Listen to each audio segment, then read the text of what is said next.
Hello viewers, welcome to CEC-UGC Gurukul lectures. I am Dr. Rekha Kashyap, Associate Professor from Department of Chemistry, Motilal Nehru College, University of Delhi. Today I shall be giving a lecture on the topic of roadmap to green hydrogen. This is a very relevant topic on which depends the existence of us all. As we know that the depleting hydrocarbon resources and their increasing consumption is leading to an environment degradation caused by excessive greenhouse gas emissions like carbon dioxide, we need to decarbonize energy, industry and transport sector. We have also our obligations towards Paris Climate Treaty. It is also our duty to protect and hand over a better environment to our future generations. Green hydrogen is the most prospective agent to achieve goal of decarbonization and reducing carbon footprint and preserving environment. Before we actually start the topic, we should know what is a Paris Climate Treaty. The Paris Climate Treaty obligates signatory nations to reduce emissions by 45% of 2010 levels by 2030 and reduce further to zero by 2050 so as to keep the average global temperature rise below 2 degrees centigrade and preferably to 1.5 degrees centigrade compared to pre-industrial levels. It is a legally binding international treaty signed and adopted by 196 countries in December 2015 in Paris. Now let's see the global major greenhouse gas emitters. To meet the goal of zero emission by 2050, we shall need a multi-pronged approach in various important sectors of economy which use fossil fuels in a big way. Three sectors require urgent attention. Energy sector, power generation using coal, natural gas, oil contributes 25% to greenhouse gas emissions as per Environmental Protection Agency. Industry, using natural gas and diesel as feedstock, contributes 21% towards greenhouse gas emissions as per EPA. Transport sector using petrol, diesel and CNG contributes 14% towards greenhouse gas emissions as per EPA. According to the Environmental Protection Agency EPA, agriculture forestry also contribute 24%. The global production of food is thus responsible for quarter of all planet heating gases emitted by human activity, with the use of animals for meat accounting alone for about 60% of all greenhouse gas emissions from food production, which is twice the production of producing plant-based foods. So switching to vegetarianism can reduce greenhouse gas contribution from this sector. So whereas food production is essential activity for our survival, we have little to maneuver except trying to tilt our food habits towards vegetarians. Also, fertilizer production is responsible for 5% of all greenhouse gas emissions or 20% of greenhouse gas emissions under agriculture and forestry head. Green urea can reduce these emissions as we shall discuss later here. However, we shall have to use technologies and agents which can help us reduce and eliminate carbon footprint in energy, industry and transport sector.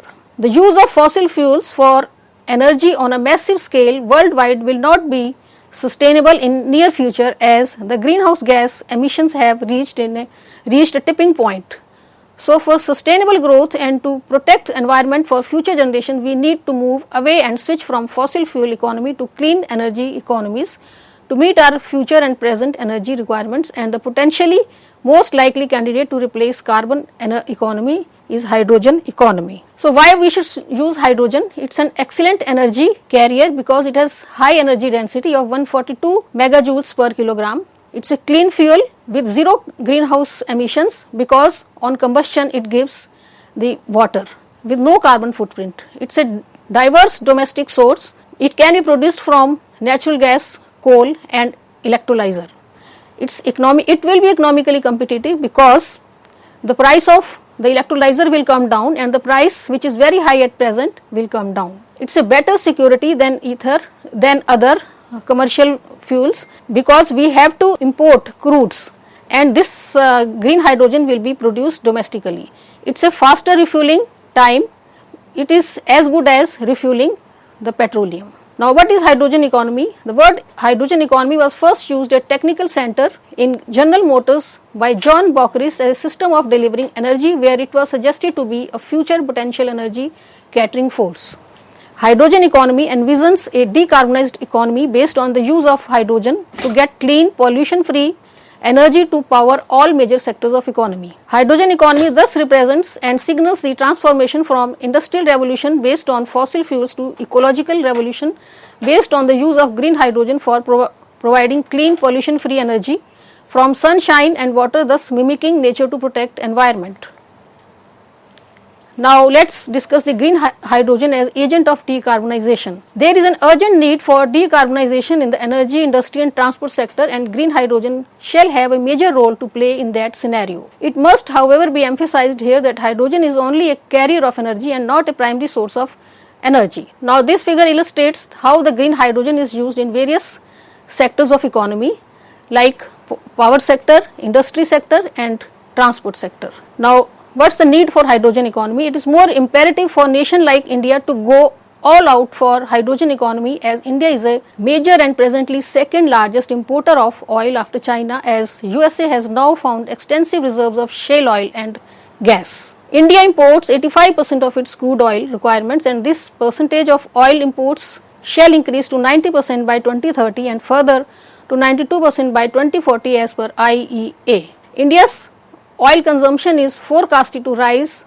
from 4.8 million barrels per day in 2019 to 9.2 million barrels per day in 2050, an increase of 50% as compared to global increase of 7% as per International Energy Agency. India is also second largest importer of LPG and imports 45 to 50% of its gas requirements mainly from Qatar, Saudi Arabia, Oman and Kuwait, and this dependence shall further increase to 60% by 2040. The oil import bill shall increase from present $112 billion to $180 billion by 2030 and further to $250 billion by 2040 as per IEA. These are huge figures and huge foreign exchange outflows which shall not only cause inflation but also affect our other imports. The shift from carbon to hydrogen economy is challenging and requires Government of India initiatives on policy, planning, regulation and formulation of safety standards required in storage, handling and transportation of hydrogen, besides a roadmap for hydrogen utilization in various sectors of industry and economy. Hydrogen can be, so what are the hydrogen sources? Hydrogen can be produced from various sources via coal, natural gas, coal gasification and water. There are several commercial technologies available for producing hydrogen from fossil fuels. Currently, most of the commercially produced hydrogen, 96%, comes from fossil fuels, with 48% of that proportion from natural gas, 30% from heavy oils and naphtha and 18% from coal. Only 4% of the hydrogen produced is obtained by means of water electrolysis. Now, hydrogen sources and types. Depending upon the source and emission, the hydrogen produced is called brown, grey, blue, turquoise and green hydrogen. Now, brown hydrogen, the hydrogen produced from coal is brown hydrogen, however it emits carbon dioxide, a greenhouse gas, in the process. Grey hydrogen, hydrogen produced from natural gas is called grey hydrogen, it also emits greenhouse gas, carbon dioxide, in the process. Blue hydrogen, the hydrogen produced from CNG or natural gas but with emissions captured and stored as carbon, CCS, carbon capture and storage. This reduces carbon dioxide emission by 50 to 90% but requires more investments. Turquoise hydrogen, that is produced from pyrolysis of methane. It produces carbon is in solid form rather than carbon dioxide emissions, so there is no need for CCS, and if the electricity used in this process is from renewable sources, the process is carbon zero. Now, these are the different shades of hydrogen: green, blue, turquoise, grey and brown. These are the colors of hydrogen. The grey hydrogen produced from natural gas with carbon footprint, brown hydrogen produced from coal with carbon footprint, and blue hydrogen produced from natural gas with carbon capture with very less carbon footprint, and the green hydrogen is produced from green energy using electrolyzer and has zero carbon footprint. What green hydrogen is? Green hydrogen is produced from electrolysis of water using electricity from renewable sources like solar, wind. It is most promising and with totally carbon free emissions. Green hydrogen is carbon free from its source to its production. Green hydrogen produced from natural gas, grey, blue, turquoise, suffers from a great disadvantage that in case of leakage of natural gas in atmosphere, it is 80 times more potent as a greenhouse gas than carbon dioxide over 20-year time period. Now, how this green hydrogen is formed from electrolysis? Water electrolysis is the process where water is split into hydrogen and oxygen through the application of electrical energy. In the water electrolysis process, water is the reactant which is dissociated into hydrogen and oxygen under the influence of direct current.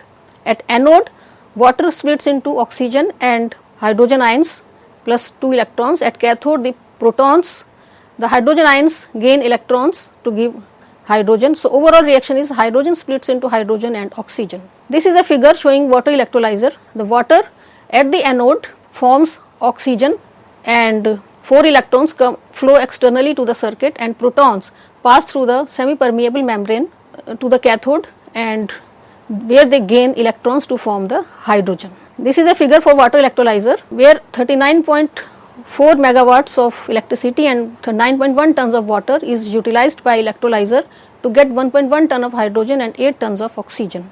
Now, let us see the economics of green hydrogen. According to Bloomberg BNEF analyst, cost of green hydrogen production in 2020 ranges from 2.5 to 6.8 dollars per kilogram, and turquoise hydrogen from 1.4 to 2.4 dollars per kilogram, and as per International Energy Agency. Blue hydrogen costs from 1.4 to 2.4 dollars per kilogram, and grey hydrogen costs from 1 to 1.8 dollars per kilogram. Thus, green hydrogen is 2 to 3 times expensive than blue hydrogen. Thus, the only viable, safe and compatible with sustainable net zero emission fuel for future use is green hydrogen, but green hydrogen at present is costly to produce than others. It is evident that for green hydrogen to become economical in future, its input of electricity costs from renewable sources to drive electrolyzers has to become cheaper besides the cost of electrolyzers itself.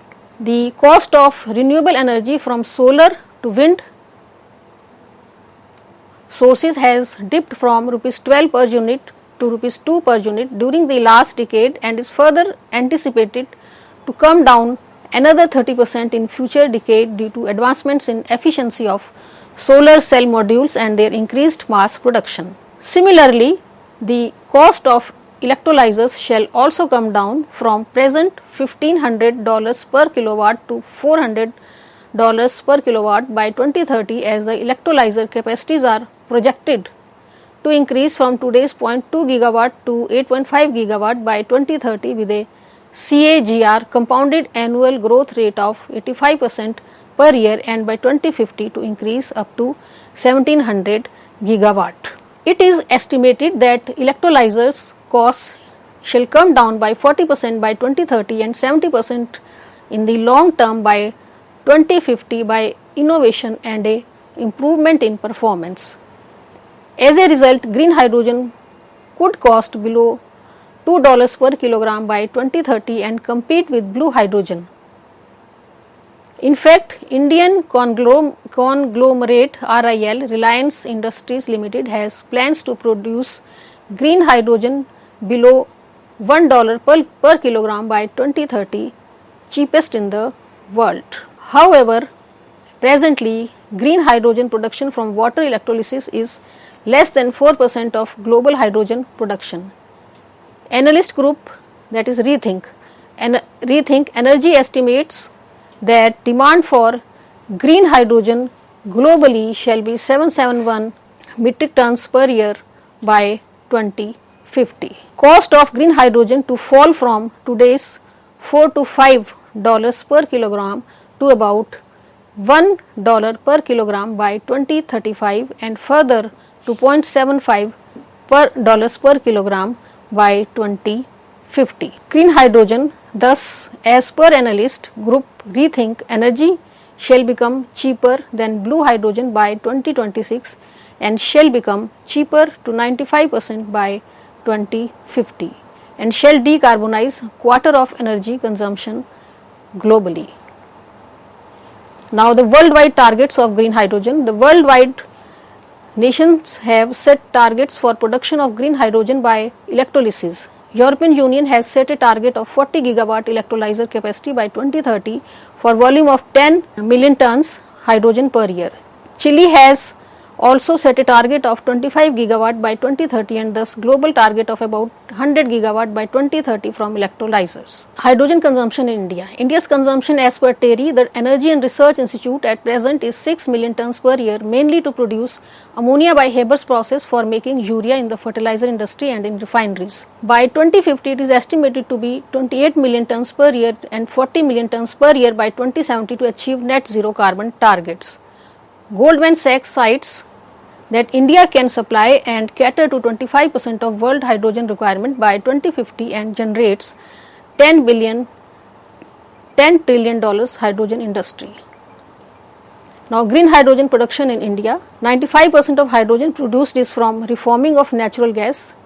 Government of India has taken initiatives and steps to incentivize the hydrogen industry and to make India a major global hydrogen hub. Private sector behemoth RIL plans to invest $75 billion in setting up hydrogen economy chain, which involves setting up of gigafactories for manufacturing solar cells and manufacturing of electrolyzers, both being main inputs for production of green hydrogen.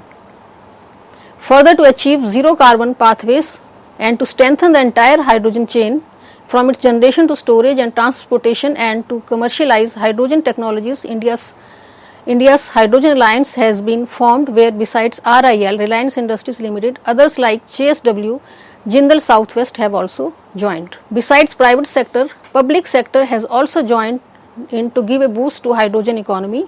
Power sector giant NTPC is to set up hydrogen based microgrids in Ladakh and to run a fleet of hydrogen based fuel cells powered electric vehicles, and IOCL, Indian Oil Corporation Limited, is to ply hydrogen based buses between Delhi and Jaipur. ACME Group, which is a clean tech company, is setting up green hydrogen and green ammonia plant with Telangana government with a capital investment of rupees 52,474 crores, which includes setting up of a 5,000 megawatt solar plant and 1.5 gigawatt electrolyzer capacity and 1.1 million tons of ammonia synthesis loop, which would help in decarbonizing the fertilizers, power, refining and steel sectors. Thank you.